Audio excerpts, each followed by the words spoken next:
સવારનો સમય હતો. મમતાબેન રસોડામાં ચા બનાવી રહ્યા હતા. ત્યારે તેમની મોટી વહુ રિયા અંદર આવી અને બોલી, મમ્મી શું થયું? તમે હજી સુધી ચા નથી બનાવી? મમતાબેને સ્માઇલ સાથે કહ્યું, બસ બેટા, હમણાં બની જશે. નાસ્તો બનાવી રહી હતી ને એટલે મોડું થઈ ગયું. હવે ચા પણ બસ તૈયાર જ થઈ રહી છે. રિયાએ ચીડાઈને કહ્યું, ચા હું લઈને આવું છું, તમે આ નાસ્તો લઈને જાઓ. કેમ કે તમારા ભરોસે રહ્યા તો ચા નસીબ પણ નહીં થાય. હું તો કંટાળી ગઈ છું તમારાથી. આખું ઘર ભૂખ્યું છે અને તમે અહીં આટલા ધીરે ધીરે કામ કરી રહ્યા છો. મમતાબેને ધીરા અવાજમાં કહ્યું, બેટા, આજે રીતેશે ભજીયા બનાવવાનું કહ્યું હતું, એટલા માટે એમાં મોડું થઈ ગયું. નહીંતર તું જાણે જ છે હું ચા જલ્દી બનાવી આપું છું. રિયાએ વ્યંગ કરતાં કહ્યું, હા હા, મને ખબર છે તમે કેટલી જલ્દી ચા બનાવો છો. આ સાંભળીને રીતેશ, જે હમણાં જ રસોડામાં આવ્યો હતો, વચમાં બોલ્યો, રિયા, તું મમ્મી સાથે આવી રીતે કેમ વાત કરી રહી છો? થોડી તો શરમ કર. મમ્મી આ ઉંમરમાં પણ આપણા બધા માટે કેટલું કરે છે. રિયા, આજ પછી મમ્મી સાથે આવી રીતે ક્યારેય વાત ન કરજે. રીતેશની વાત સાંભળીને રિયા બોલી, અચ્છા, તો ઠીક છે, પણ તમારી મમ્મીને પણ સમજાવી દેજો કે જો તેમને ધીરે ધીરે કામ કરવું હોય તો એક જગ્યાએ પડ્યા રહે. કામ અમે પોતે કરી લઈશું. એવું કહીને રિયા ચા અને નાસ્તો લઈને રસોડામાંથી બહાર જતી રહી. રીતેશે મા તરફ જોયું અને કહ્યું, મમ્મી, તમારે શું જરૂરત છે કામ કરવાની? તમે તમારા રૂમમાં આરામથી બેસતા કેમ નથી? તમારે બે વહુઓ છે, તે પોતે જ તમને બનાવીને આપી દેશે. મમતાબેન કંઈ બોલ્યા નહીં. તેઓ ચૂપચાપ પોતાની ચા લઈને ત્યાંથી પોતાના રૂમમાં જતા રહ્યા. ગામના સૌથી મોટા ઘરમાં રહેવાવાળા મમતાબેને પોતાની પૂરી જિંદગી પોતાના બંને દીકરા રીતેશ અને મિતુલ માટે સમર્પિત કરી દીધી હતી. પોતાના પતિના મૃત્યુ પછી તેમણે પોતાના દીકરાઓના ઉછેરમાં કોઈ કસર છોડી નહીં. પરંતુ સમયની સાથે તેમની જિંદગીમાં બદલાવ આવ્યો. દીકરાઓના લગ્ન પછી વહુઓ એવી આવી કે ધીરે ધીરે ઘરમાં મમતાબેનનું મહત્ત્વ ઓછું થતું ગયું. તેમના મનમાં ઊંડો આઘાત લાગ્યો હતો. રૂમમાં જઈને તેઓ પોતાના પતિના ફોટાની સામે બેસી ગયા અને આંખમાં આંસુ સાથે બોલ્યા, શું હું એટલી બોજ બની ગઈ છું કે હવે મારા પોતાના દીકરા જ મને મેણા ટોણા મારે છે? મમતાબેનના મનમાં ભૂતકાળની યાદો હિલોડા લેવા લાગી. તેમની આંખોની સામે એ દિવસ આવવા લાગ્યો જ્યારે તેમની વહુઓ રિયા અને રેખા તેમના રૂમમાં આવી હતી. રિયાએ રૂમમાં આવતા જ કહ્યું, મમ્મી, તમે અહીં આરામથી બેઠા રહો છો અને અમે લોકો આખો દિવસ ઘરનું કામ કરીએ છીએ. થોડુંક કામ તો તમે પણ કરી લેતા જાઓ. આટલો આરામ પણ સારો નથી. રેખાએ પણ તેની વાતનું સમર્થન કરતાં કહ્યું કે હા મમ્મી, થોડીક મદદ કરાવો તો સારું. આખરે આ ઘર તમારું પણ છે. બસ બેઠા રહેવાથી કામ નહીં ચાલે. આવી રીતે બેઠા રહેશો તો બીમાર પડી જશો અને જો તમે બીમાર થઈ ગયા તો તમારી સાર સંભાળ કોણ કરશે? અમને તો આમ પણ કામથી નવરાશ નથી મળતી, ઉપરથી તમારી સેવા, એ અમારાથી નહીં થાય. તો સારું એ જ થશે કે તમે તમારા આ હાથ પગ થોડા ચલાવતા રહો. મમતાબેનને તેમની વાતો ખૂબ જ દુઃખી કરી રહી હતી, પરંતુ તેમણે પોતાની જાતને સંભાળતા કહ્યું, બેટા, હું તો પોતે જ આવી રીતે બેસવા નથી માગતી, પણ મને લાગતું હતું કે તમને મારું ઘરમાં કામ કરવું ગમશે નહીં, એટલા માટે હું પોતાના રૂમમાં બેઠી રહું છું. પછી તેમણે ધીરેથી કહ્યું, બેટા, તું જે કામ કહે હું કરી આપીશ. બોલ, શું કરવાનું છે મારે? રિયાએ પોતાના સાસુની વાત સાંભળીને કહ્યું, અરે, એમાં પૂછવાની શું જરૂરત છે? ઘરમાં કંઈ ઓછા કામ હોય છે? તમે એવું કરો, સવાર સાંજનો ચા નાસ્તો આજ પછીથી તમે જ બનાવી આપજો અને બાકીના બધા નાના નાના કામ એ તો તમને ખબર જ છે. ઘરમાં કેટલા બધા કામ હોય છે. એટલું કહીને બંને વહુઓ રૂમની બહાર જતી રહી અને મમતાબેન ત્યાં જ ચૂપચાપ ઊભા રહી ગયા. મમતાબેન હજી આ બધું વિચારી જ રહ્યા હતા કે ત્યારે તેમની વહુ રિયા રૂમમાં આવી અને બોલી, મમ્મી, 2 કલાક થઈ ગયા છે. જો તમારી ચા ખતમ થઈ ગઈ હોય તો હવે જઈને જમવાનું પણ બનાવી આપો. મમતાબેને રિયા તરફ જોયું અને પછી બોલ્યા, હા બેટા, હમણાં આવી જ રહી છું, જરાક આંખ લાગી ગઈ હતી. રિયાએ કટાક્ષ ભર્યા સ્વરમાં કહ્યું, આ સારું છે તમારું, જ્યારે મન કરે સૂઈ જાઓ. બીજું કામ જ શું છે તમારે? અને અમને જુઓ, અમે તમારા કારણે ક્યાંય ફરવા પણ નથી જઈ શકતા. જ્યારે પણ તમારા દીકરાને કહું છું તો તે કહે છે કે મમ્મીને આવી રીતે એકલા મૂકીને આપણે કઈ રીતે જઈ શકીએ? અને રહી વાત મિતુલની, તો એ અને રેખા તો જ્યારે મરજી થાય ત્યારે ફરવા જતા રહે છે. રિયાની આવી વાતો સાંભળીને મમતાબેનને ખૂબ જ તકલીફ થઈ. તેઓ બોલ્યા, બેટા, હું આજે જ રીતેશ સાથે વાત કરીશ કે એ તને ક્યાંક બહાર ફરવા લઈ જાય. મારી ચિંતા કરવાની જરૂરત નથી. હું મારું કામ જાતે પણ કરી શકું છું. આટલું સાંભળતા જ રિયા ગુસ્સાથી બોલી, કોઈ જરૂરત નથી તમારે કંઈ કહેવાની, અને હવે જલ્દીથી રસોઈ બનાવી દો. આટલું કહીને રિયા રૂમમાંથી જતી રહી. રિયાના મોઢે આવી વાતો સાંભળીને મમતાબેનની આંખોમાંથી ઝરઝર આંસુ વહેવા લાગ્યા. પછી પોતાના આંસુ લૂછીને તેઓ રસોઈ બનાવવા માટે રસોડામાં જતા રહ્યા. રસોઈ બનાવતા બનાવતા મમતાબેનને 2 દિવસ જૂની વાતો યાદ આવવા લાગી. બપોરનો સમય હતો. રિયા અને રેખા પોતાના રૂમમાં બેસીને વાતો કરી રહી હતી. ત્યારે દરવાજા પર ડોરબેલ વાગી. રિયાએ દરવાજો ખોલ્યો તો સામે તેની બહેનપણી ક્રીના ઊભી હતી. અરે ક્રીના, આવ આવ, ઘણા દિવસો પછી આવી છો, રિયાએ સ્માઇલ સાથે કહ્યું. ક્રીના અંદર આવી અને સોફા પર બેસતા બોલી, હા યાર, લગ્ન પછી તો એટલી વ્યસ્ત થઈ ગઈ છું કે મળવાનો સમય પણ નથી મળતો. અને તું જણાવ, કેવી ચાલી રહી છે તારી લગ્ન પછીની જિંદગી? રિયાએ ઊંડો શ્વાસ લેતા કહ્યું, અરે યાર, કંઈ ન પૂછ. અહીં તો જાણે મારી કિસ્મત જ ખરાબ છે. અરે, એવું શું થઈ ગયું?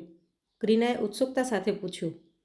રેખા પણ વાતચીત કરવા બેસી ગઈ અને બોલી, અરે શું કહીએ તને ક્રીના, અહીં ઘરમાં સૌથી મોટી સમસ્યા અમારા સાસુમાં છે. આખો દિવસ બેઠા રહે છે, ક્યારેય કંઈ કરતા પણ નથી. ના વ્યવસ્થિત જમવાનું બનાવે છે કે ના ઘરના કામમાં કોઈ મદદ કરે છે. ક્રીનાએ હેરાનીથી કહ્યું, અચ્છા, પરંતુ મોટી ઉંમરના લોકો તો આમ પણ આરામ ઈચ્છે છે. તમે લોકો એમની પાસે આટલું કામ શું કામે કરાવો છો? રિયા વ્યંગભર્યું હસતા બોલી, અરે યાર, કામ કરાવવું તો દૂરની વાત છે. અમે તો ઈચ્છીએ છીએ કે તેઓ પોતાના કોઈ સગા સંબંધીને ત્યાં જતા રહે અથવા તો પછી કોઈ વૃદ્ધાશ્રમમાં જતા રહે. કમસે કમ અમે આરામથી સ્વતંત્રતા સાથે રહી તો શકીશું. રેખાએ પણ માથું હલાવતા કહ્યું, સાચું કહી રહ્યા છે દીદી, અમારી જિંદગી જાણે થંભી ગઈ છે.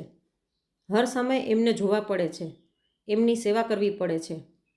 સાચું કહું તો મેં તો પોતાના પતિને પણ કહી દીધું હતું કે મમ્મીને વૃદ્ધાશ્રમમાં મોકલી દેવા જોઈએ, પરંતુ આમને તો હંમેશા પોતાની માની જ ચિંતા લાગેલી રહે છે. ક્રીનાએ હેરાની સાથે પૂછ્યું, અરે પરંતુ રિયા, તારા પતિનું આ વિશે શું કહેવું છે? રિયાએ પણ મોઢું બગાડતા કહ્યું, રીતેશને તો હું જ્યારે પણ કહું છું કે આપણે આપણી જિંદગી જીવવી જોઈએ તો એ મારા પર ગુસ્સો કરવા લાગે છે. મનમાં તો થાય છે કે આમને આજે જ વૃદ્ધાશ્રમમાં મોકલી દઉં. ક્રીનાએ થોડું ગંભીર થઈને કહ્યું, અરે યાર, આ તો ખોટી વાત છે. આખરે એ તમારા સાસુ છે. તેમણે તમારા બંનેના પતિઓને એકલા હાથે ઉછેરીને મોટા કર્યા છે. રેખાએ મોઢું બગાડતા કહ્યું, અરે ક્રીના, તું પણ એ જ જૂના જમાનાની વાતો કરી રહી છે. આજકાલ કોણ પોતાના સાસુની આટલી સેવા કરે છે? આમ પણ અમારા લગ્ન અમારા પતિ સાથે થયા હતા, તેમની મા સાથે નહીં. આ બધી વાતો મમતાબેન પોતાના રૂમમાં બેઠા બેઠા સાંભળી રહ્યા હતા. તેમની આંખોમાં આંસુ આવી ગયા. તેમણે ક્યારેય સપનામાં પણ નહોતું વિચાર્યું કે તેમની વહુઓ તેમના વિશે આવું વિચારતી હશે. તેમને મનમાં થયું, શું સાચેમાં હું આ ઘરમાં મારી વહુઓ માટે બોજ બની ગઈ છું? મમતાબેન પોતાની યાદોમાં ખોવાયેલા હતા કે ત્યારે રિયાનો ઊંચો અવાજ આવ્યો, મમ્મી, આજે જમવાનું બની જશે કે પછી હોટલમાંથી ઓર્ડર કરી દઉં? રિયાની રાડ સાંભળતા જ મમતાબેન એકદમથી થડકી ગયા. પછી તેમણે જલ્દીથી જમવાનું બનાવી નાખ્યું અને રોટલી પણ બનાવીને પેક કરીને મૂકી દીધી. પછી રિયાને કહ્યું, બેટા, મેં જમવાનું બનાવી નાખ્યું છે. હું થોડીક થાકી ગઈ છું, એટલા માટે હું મારા રૂમમાં જઈ રહી છું. રિયાએ કોઈ જવાબ આપ્યો નહીં. હજી મમતાબેન પોતાના રૂમ તરફ જઈ જ રહ્યા હતા કે ત્યારે રેખાએ તેમનો રસ્તો રોકીને કહ્યું, મમ્મી, જો તમને આજે જમવાનું નહોતું બનાવવું તો કહી દેવું હતું. મમતાબેને હેરાન થઈને રેખાને કહ્યું, બેટા, મેં તો જમવાનું બનાવ્યું છે, તો તું આવું શું કામે કહી રહી છે? એટલે રેખા બોલી, જાણું છું તમે રસોઈ બનાવી છે, પણ આટલું ઓછું જ જમવાનું બનાવવું હતું તો એના કરતાં તો સારું હતું કે તમે ન જ બનાવત. જો રસોઈ કરવામાં આટલી જ આળસ આવી રહી હતી તો મને કહી દેવું હતું, હું બનાવી નાખત. સાંજે જેવા જ મમતાબેનના દીકરા રીતેશ અને મિતુલ ઘરે આવ્યા, તેમની પત્નીઓ રિયા અને રેખા પહેલાંથી જ રાહ જોઈ રહી હતી. જેવા જ તે બંને અંદર આવ્યા, બંને વહુઓએ પોતપોતાની વાતો શરૂ કરી દીધી. રિયાએ ફરિયાદ કરતાં કહ્યું, જુઓ રીતેશ, તમારી મમ્મીની હાલત. આખો દિવસ સૂતા રહે છે. રસોઈ બનાવવાનું પણ મન નથી કરતું. આજે તો મુશ્કેલીથી થોડીક રોટલીઓ બનાવી દીધી, એ પણ એટલી ઓછી કે કોઈનું પણ પેટ ન ભરાય. રીતેશ હેરાન થઈને બોલ્યો, મમ્મીએ એવું કર્યું? પરંતુ મમ્મી તો હંમેશા બધાનું ખ્યાલ રાખે છે. એ જ સમયે રેખા બોલી, ખ્યાલ? અરે મોટા ભાઈ, તમે તો બસ મમ્મીની સાઈડ જ લેતા રહો છો. જો આજે જોઈ લેત ને તો સમજી જાત. મેં તો તેમને સાફ કહ્યું હતું કે જો રસોઈ નહોતી બનાવી તો મને કહી દેવું હતું, પરંતુ આટલી બેદરકારી? આ તો હદ જ થઈ ગઈ. મિતુલ ગુસ્સાથી બોલ્યો, શું સાચે મમ્મી તમે એવું કર્યું? મમતાબેન દુઃખી થઈને બોલ્યા, બેટા, મેં તો પૂરી રસોઈ બનાવી હતી. કદાચ થોડું ઓછું પડી ગયું હશે. રિયા વચમાં જ બોલી પડી, અરે, આ તો તમે દર વખતે કહો છો મમ્મી, પરંતુ હકીકત તો એ છે કે હવે તમને અમારો ખ્યાલ જ નથી. રેખા પણ રિયાની વાતમાં હામાં હા મેળવતા બોલી, હા દીદી, સાચું કહ્યું તમે. રીતેશ ગુસ્સામાં બોલ્યો, મમ્મી આ બધું શું છે? શું હવે તમને અમારી કોઈ ચિંતા નથી? જો તમે થાકી ગયા હતા તો પહેલાં જ કહી દેવું હતું. જેવા જ ઘરે આવીએ તો આ બધી વાતો સાંભળવા મળે છે. મમતાબેનની આંખોમાં આંસુ આવી ગયા. તે કહેવા લાગ્યા, મેં તો ક્યારે પણ કોઈને કંઈ ફરિયાદ કરી નથી. હું તો બસ એટલું ઈચ્છું છું કે બધા ખુશ રહે. પરંતુ આજે તારા મોઢે આ વાતો સાંભળીને મને ખૂબ જ તકલીફ થઈ રહી છે. ત્યારે મિતુલ બોલ્યો, મમ્મી, હવે તમારી આ વાતો અમને ન સંભળાવો. એમ કહીને રીતેશ અને મિતુલ પોતપોતાના રૂમમાં જતા રહ્યા. મમતાબેન એકલા ઊભા રહી ગયા. તેમની આંખોમાંથી આંસુ વહેવા લાગ્યા હતા. તેમણે ક્યારેય વિચાર્યું પણ નહોતું કે તેમના પોતાના દીકરાઓ તેમની વાતો ઉપર વિશ્વાસ નહીં કરે. તેઓ ચૂપચાપ પોતાના રૂમમાં જતા રહ્યા. ગામના સૌથી મોટા ઘરમાં રહેવાવાળા મમતાબેને પોતાની આખી જિંદગી પોતાના બંને દીકરાઓ રીતેશ અને મિતુલ માટે સમર્પિત કરી દીધી હતી.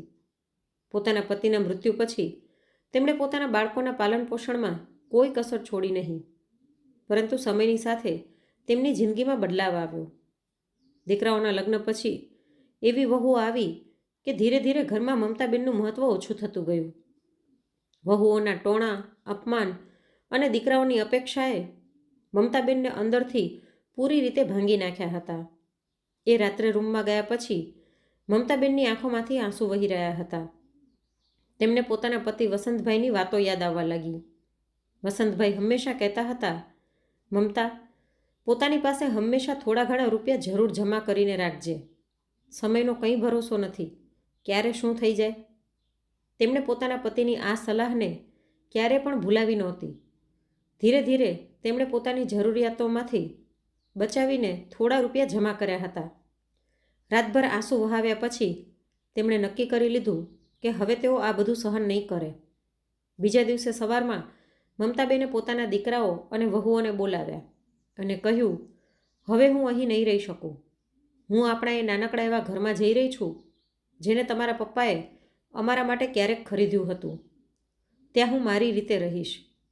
રીતેશે હેરાનીથી પૂછ્યું, મમ્મી, તમે આવું કેમ કહી રહ્યા છો? અહીં તમને કોણ તકલીફ આપી રહ્યું છે? મમતાબેને હળવી મુસ્કાન સાથે કહ્યું, તકલીફ નહીં બેટા, બસ હવે હું મારી જિંદગી પોતાની રીતે જીવવા માગું છું. તેમની આ વાત સાંભળીને બંને વહુ એકબીજા સામે જોવા લાગી અને પછી રેખાએ ચીડાઈને કહ્યું, મમ્મી, તમે ત્યાં એકલા કેમ રહેશો? અહીં બધી સુવિધાઓ છે. મમતાબેને ગંભીરતાથી કહ્યું, સુવિધાઓથી વધારે જરૂરત માન સન્માનની હોય છે બેટા.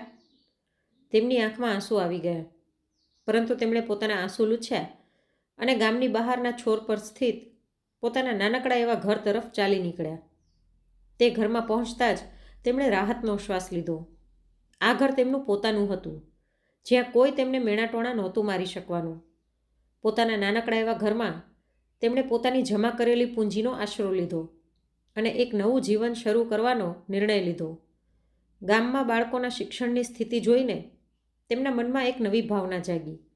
તેમણે પોતાના નાનકડા ઘરમાં બાળકોને ભણાવવાનું શરૂ કરી દીધું. શરૂઆતમાં અમુક જ બાળકો આવ્યા, પરંતુ મમતાબેનના ભણાવવાની પદ્ધતિ અને તેમનો સ્નેહ બાળકોને ખેંચી લાવ્યા. ધીરે ધીરે ગામના ઘણા ખરા બાળકો તેમની પાસે ભણવા આવવા લાગ્યા. મમતાબેને ન ફક્ત બાળકોને શિક્ષા આપી, પરંતુ તેમને સારા સંસ્કાર અને આત્મવિશ્વાસ પણ શીખડાવ્યા. તેમના ભણાવેલા વિદ્યાર્થી સ્કૂલમાં સારામાં સારું પ્રદર્શન કરવા લાગ્યા. આ ખબરે આખા ગામમાં હલચલ મચાવી નાખી. ગામની બહાર પણ લોકો મમતાબેનના વખાણ કરવા લાગ્યા. તેમની શિક્ષા આપવાની કળા એટલી પ્રખ્યાત થઈ ગઈ કે પડોશના ગામના બાળકો પણ તેમની પાસે ભણવા આવવા લાગ્યા. મમતાબેનની મહેનત રંગ લાવી અને તેમના કામની પ્રશંસા થવા લાગી. એક દિવસ શહેરના એક મોટા ઉદ્યોગપતિએ તેમના વિશે સાંભળ્યું અને તેમને એક સ્કૂલ ખોલવા માટે આર્થિક સહાયતાનો પ્રસ્તાવ કર્યો. મમતાબેને આ તક એક મોટા અવસરના રૂપમાં લીધી અને ગામમાં એક સ્કૂલનું લોકાર્પણ થયું. સ્કૂલનું નામ મમતા વિદ્યા મંદિર રાખવામાં આવ્યું. સ્કૂલ ખૂબ જ ઝડપથી લોકપ્રિય થઈ ગઈ અને મમતાબેનની મહેનતના લીધે એ એક પ્રતિષ્ઠિત સંસ્થા બની ગઈ. હવે મમતાબેનની પાસે સંપત્તિ પણ આવી ગઈ હતી, પરંતુ તેમણે પોતાની સાદગી છોડી નહીં. તેમણે પોતાની સંપત્તિનો મોટો ભાગ ગામના વિકાસ અને ગરીબ બાળકોના શિક્ષણમાં લગાડ્યો. મમતાબેનની આ સફળતાની ખબર તેમના દીકરાઓ સુધી પણ પહોંચી. હવે તેમના દીકરાઓએ પોતાની માની સાચી કિંમત સમજાઈ ગઈ. તેઓ પોતાની મા પાસે માફી માગવા આવ્યા, પરંતુ મમતાબેને તેમને સમજાવ્યા, મેં તમને માફ કરી દીધા છે, પરંતુ આબરૂ ક્યારેય માંગવાથી નથી મળતી, તેને કમાવવી પડે છે. મમતાબેનની કહાની ગામમાં જ નહીં પરંતુ શહેરમાં પણ પ્રેરણાનો સ્ત્રોત બની ગઈ. હવે તેઓ ન ફક્ત ગામના સૌથી સન્માનિત મહિલા હતા, પરંતુ એક પ્રેરણાત્મક ઉદાહરણ પણ હતા. તેમના પતિની એ શિખામણ, થોડા ઘણા રૂપિયા જરૂર જમા કરજે, એમના માટે જીવનનો સૌથી મોટો આશરો બની ગઈ અને તેમને એક નવી રાહ દેખાડી ગઈ. મમતાબેનની આ નવી સફર તેમના દીકરાઓ અને વહુઓ માટે એક સબક હતો. તેમણે દેખાડી દીધું કે જીવનમાં આત્મસન્માન સૌથી મોટી સંપત્તિ છે અને તેને મેળવવા માટે ક્યારેક ક્યારેક કઠિન નિર્ણય લેવા પડે છે. તો મિત્રો, આજની આ વાર્તા તમને કેવી લાગી તે કોમેન્ટ કરીને જરૂરથી જણાવજો. અને જો વાર્તા ગમી હોય તો લાઈક કરીને વધુમાં વધુ શેર પણ કરજો. અને આવી જ અવનવી વાર્તા સાંભળવા માટે ચેનલને સબસ્ક્રાઈબ જરૂરથી કરજો.